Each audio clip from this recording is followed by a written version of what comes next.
বিতর্কের আরেক নাম মেহেদী হাসান মিরাজ। তার এই কাণ্ডটা দেখুন, ক্রিকেটের স্পোর্টসম্যান স্পিরিট নষ্ট করে প্রতিপক্ষের খেলোয়াড় আউট করলেন তিনি।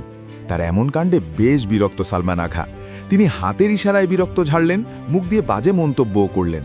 করাটা স্বাভাবিক ব্যাপার, এমনভাবে তো আর আউট করে না কেউ। প্রশ্ন হচ্ছে, কি ঘটেছিল সেখানে? ম্যাচের তখন ৩৯তম ওভারের খেলা চলছিল। মিরাজের করা বলে পুশ করেন রিজওয়ান। সেই সময় নন স্ট্রাইক প্রান্তে থাকা ব্যাটার ও মিরাজের মধ্যে হালকা সংঘর্ষ হয়। এরপর সালমান আলী আঘা ক্রিজের বাইরে থেকেই বলটি তুলে বোলার মিরাজের হাতে দিতে চেয়েছিলেন, কিন্তু তার আগেই মিরাজ দ্রুত বলটি নিয়ে স্টাম্পে আঘাত করেন। সালমান আঘা তখনও ক্রিজের বাইরে থাকায় তিনি রান আউট হয়ে যান। হঠাৎ এভাবে আউট হওয়ায় স্বাভাবিকভাবেই বেশ হতাশ ও বিরক্ত দেখায় সালমান আলী আঘাকে। যদিও এভাবে কেউ আউট করে না, তবে ক্রিকেটের নিয়মের মাঝে থাকায় মিরাজ যেহেতু আবেদন করেই বসেছেন, তাতে আর কিছু করার ছিল না আম্পায়ারের। তিনি বাধ্য হন আউট দিতে, আর এতে করে ৬২ বলে ৬৪ রান করা আঘাকেও নিতে হয় বিদায়।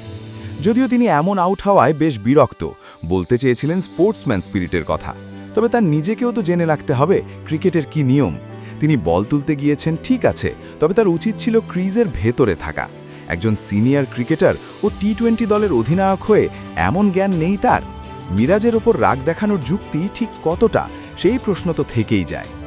আগের মাঝে যে মিরাজকে ঘিরেছিল সমালোচনা, তার ব্যক্তিগত স্বার্থের দিকে নজর দেওয়ার কারণে এই ম্যাচেও ঘটেছে একই কাণ্ড, তবে প্রেক্ষাপট ভিন্ন। কিন্তু এতে আর কি আসে যায়? উল্টো মিরাজের সেই একটি ওভার বদলে দেয় ম্যাচের দৃশ্যপট, কারণ তার ওই উইকেটে তো ম্যাচে ফিরে বাংলাদেশ। এমনকি একই ওভারে সেট ব্যাটার রিজওয়ানকেও ফিরিয়ে দেন মিরাজ। শেষ পর্যন্ত ২৭৪ রানে গুটিয়ে যায় পাকিস্তান। রান পাহাড় তোলার দিনে মিরাজ ছিলেন উজ্জ্বল। সবাই যেখানে গড়ে ৫-এর ওপরে রান বিলিয়েছেন, সেখানে মিরাজ ছিলেন একেবারেই ব্যতিক্রম। ১০ ওভার বোলিং করে খরচ করেন মাত্র ৩৪ রান। ২ মেডেন হতে তিনি শিকার করেন ২টি উইকেট। এই ম্যাচটা ছিল বাংলাদেশের জন্য যুদ্ধের মতো, কারণ বিশ্বকাপে টিকিট সরাসরি কাটতে হলে জিততে হবে প্রতি ম্যাচেই, আর যুদ্ধের ময়দানে তো কোনো অপরাধ নেই। আর সে কারণেই তো যা করেছেন মিরাজ, তাতে তাকে কাঠগড়ায় তোলার কোনো সুযোগই নেই।